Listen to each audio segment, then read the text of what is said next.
आप देख रहे हैं न्यूज नाउ 24/7 ताज़ा खबरों के लिए हमारे साथ बने रहें। उत्तर प्रदेश सरकार के राज्य मंत्री नरेंद्र कुमार कश्यप ने यूनिफॉर्म सिविल कोड को लेकर बड़ा बयान दिया है। नरेंद्र कुमार कश्यप ने कहा कि भारतीय जनता पार्टी सरकार ने जो भी वादे जनता से किए हैं उन्हें पूरा करके देश और दुनिया में अपनी अलग पहचान बनाई है। उन्होंने कहा कि बीजेपी का ट्रैक रिकॉर्ड ये दिखाता है कि पार्टी सिर्फ घोषणा नहीं करती बल्कि उसे जमीन पर लागू भी करती है। उन्होंने कहा कि बीजेपी के पूर्व राष्ट्रीय अध्यक्ष और केंद्रीय मंत्री जेपी नड्डा ने यूनिफॉर्म सिविल कोड लागू करने की बात कही है और सरकार इस दिशा में पूरी तरह कमिटेड है। कश्यप ने कहा कि ये कानून देश में समानता, न्याय और एकरूपता लाने की दिशा में एक बड़ा कदम साबित होगा। उन्होंने कहा कि अलग अलग पर्सनल लॉ के कारण कई बार असमानता पैदा होती है जिसे खत्म करना जरूरी है। उनके मुताबिक आने वाले समय में इस मुद्दे पर ठोस कदम उठाए जाएंगे और जनता को इसका लाभ मिलेगा। बिहार के deputy chief minister Vijay Kumar Chaudhary ने जेडीयू विधायक दल की मीटिंग को लेकर जानकारी दी है। विजय कुमार चौधरी ने कहा कि यह विधायक दल की एक अहम मीटिंग है जिसमें पार्टी के राष्ट्रीय अध्यक्ष और सभी सीनियर नेता मौजूद रहेंगे। उन्होंने बताया कि इस बैठक में संगठन को मजबूत करने और विधायक दल के कामकाज को लेकर आगे की रणनीति तय की जाएगी। उन्होंने कहा कि पार्टी का फोकस विकास, सुशासन और जनता से जुड़े मुद्दों पर काम करना है। इस मीटिंग में आने वाले राजनीतिक कार्यक्रमों, चुनावी रणनीति और संगठन के विस्तार पर भी चर्चा की जाएगी। चौधरी ने कहा कि पार्टी के सभी विधायक मिलकर काम करेंगे और जनता की अपेक्षाओं पर खरा उतरने की कोशिश करेंगे। मंत्री राजीव रंजन सिंह ने महिला रिजर्वेशन बिल को लेकर कांग्रेस पार्टी पर निशाना साधा है। उन्होंने कहा कि महिला रिजर्वेशन बिल एक ऐतिहासिक कदम था जिससे देश की आधी आबादी को राजनीतिक प्रतिनिधित्व देने का रास्ता खुला है। लल्लन सिंह ने कहा कि कांग्रेस ने इस बिल का विरोध करके अपनी पुरानी महिला विरोधी छवि को और मजबूत किया है। उन्होंने कहा कि देश की महिलाएं अब समझ चुकी हैं कि कौन उनके हित में काम कर रहा है और कौन सिर्फ राजनीति कर रहा है। उन्होंने कहा कि प्रधानमंत्री के नेतृत्व में सरकार महिलाओं को सशक्त बनाने के लिए लगातार कदम उठा रही है और ये बिल उसी दिशा में एक बड़ा प्रयास है। केंद्रीय मंत्री गिरिराज सिंह ने असदुद्दीन ओवैसी के बयान पर प्रतिक्रिया देते हुए देश के बंटवारे और इतिहास को लेकर अपनी बात रखी है। गिरिराज सिंह ने कहा कि भारत का विभाजन एक साधारण घटना नहीं थी बल्कि ये कई ऐतिहासिक परिस्थितियों और उस समय के नेताओं के फैसलों का परिणाम था। उन्होंने कहा कि इस मुद्दे को लेकर अलग अलग विचारधाराएं रही हैं और आज भी इस पर बहस जारी है। उन्होंने कहा कि इतिहास को समझना जरूरी है ताकि भविष्य में ऐसी परिस्थितियां दोबारा न बने। लेकिन इसके साथ ही उन्होंने जोर दिया कि वर्तमान समय में सबसे ज्यादा जरूरी देश की एकता और अखंडता को बनाए रखना है। गिरिराज सिंह ने कहा कि देश को आगे बढ़ाने के लिए सभी नागरिकों को मिलकर काम करना होगा और किसी भी तरह की विभाजनकारी सोच से बचना होगा। उनके मुताबिक आज की राजनीति का फोकस विकास, सुरक्षा और राष्ट्रीय एकता पर होना चाहिए, इनके पुराने विवादों को लेकर समाज में तनाव पैदा करना। केंद्रीय मंत्री रामकृपाल यादव ने पार्टी की रणनीति और राजनीतिक स्थिति को लेकर बयान दिया है। रामकृपाल यादव ने कहा कि पार्टी की लेजिस्लेचर मीटिंग बेहद महत्वपूर्ण होती है जहां सभी विधायक और सीनियर नेता एक साथ बैठकर आगामी रणनीति पर चर्चा करते हैं। उन्होंने बताया कि इस बैठक में संगठन को मजबूत करने, सरकार के कामकाज की समीक्षा करने और भविष्य की योजनाओं को तय करने पर जोर दिया जाएगा।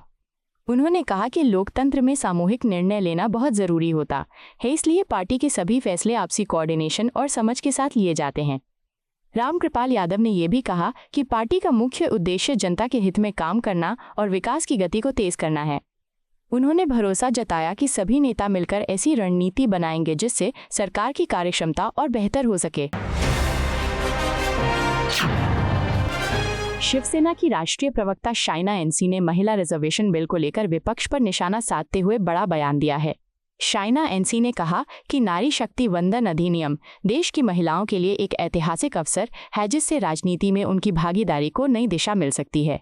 उन्होंने कहा कि ये बिल सिर्फ एक कानून नहीं बल्कि महिलाओं के सशक्तिकरण की दिशा में एक बड़ा बदलाव है।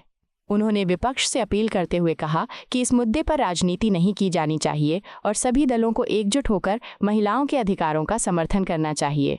शाइना ने कहा कि देश की आधी आबादी को बराबरी का अधिकार देना समय की मांग है और इसे टालना या कमजोर करना सही नहीं होगा।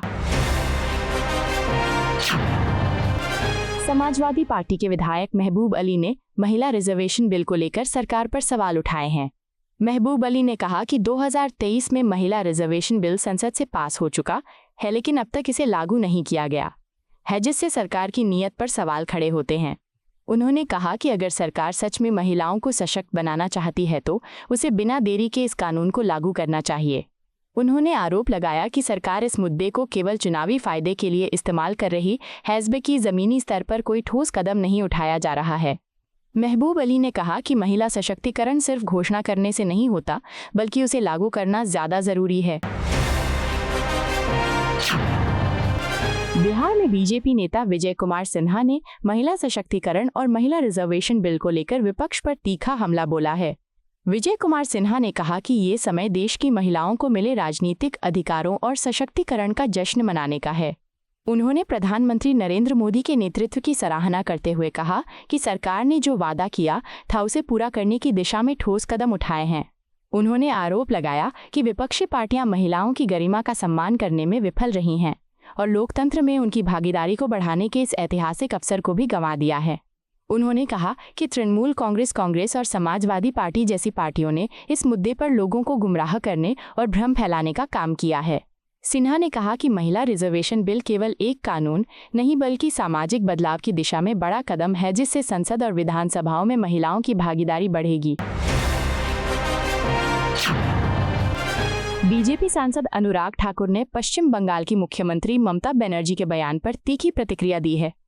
अनुराग ठाकुर ने कहा कि बीजेपी लंबे समय से ये मुद्दा उठाती रही है कि पश्चिम बंगाल में कानून व्यवस्था की स्थिति चिंताजनक बनी हुई है। उन्होंने आरोप लगाया कि राज्य में गुंडों घुसपैठियों और भ्रष्ट तत्वों को संरक्षण दिया जा रहा है, जिससे आम जनता को परेशानी का सामना करना पड़ रहा है। उन्होंने कहा कि अगर किसी सरकार का ध्यान विकास और सुशासन से हटकर ऐसे तत्वों को बचाने पर केंद्रित हो जाए तो उसका असर सीधे जनता पर पड़ता है। ठाकुर ने ये भी कहा कि ऐसे माहौल में निवेश, रोजगार और सुरक्षा जैसे अहम मुद्दे पीछे छूट जाते हैं। उनके मुताबिक लोकतंत्र में सरकार की जिम्मेदारी होती है कि वो सभी नागरिकों के लिए समान सुरक्षा और न्याय सुनिश्चित करे।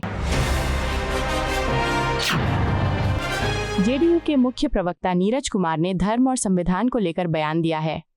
नीरज कुमार ने कहा कि भारत का संविधान सभी धर्मों का सम्मान करने की आज़ादी देता है और यही देश की सबसे बड़ी ताकत है। उन्होंने कहा कि एक लोकतांत्रिक व्यवस्था में सभी समुदायों को बराबरी का अधिकार मिलना चाहिए। उन्होंने बिहार के मुख्यमंत्री नीतीश कुमार का उदाहरण देते हुए कहा कि उन्होंने हमेशा सामाजिक समरसता और संतुलन को प्राथमिकता दी है। नीरज कुमार ने बताया कि नीतीश कुमार ने राज्य में मंदिरों के साथ साथ कब्रिस्तानों की भी फेंसिंग करवाई है, जो सभी धर्मों के प्रति समान सम्मान का प्रतीक है। उनके मुताबिक यह दृष्टिकोण समाज में शांति और भाईचारे को मजबूत करने का काम करता है। आपको यह वीडियो पसंद आया हो तो इसे लाइक करें, हमारे चैनल को सब्सक्राइब करें।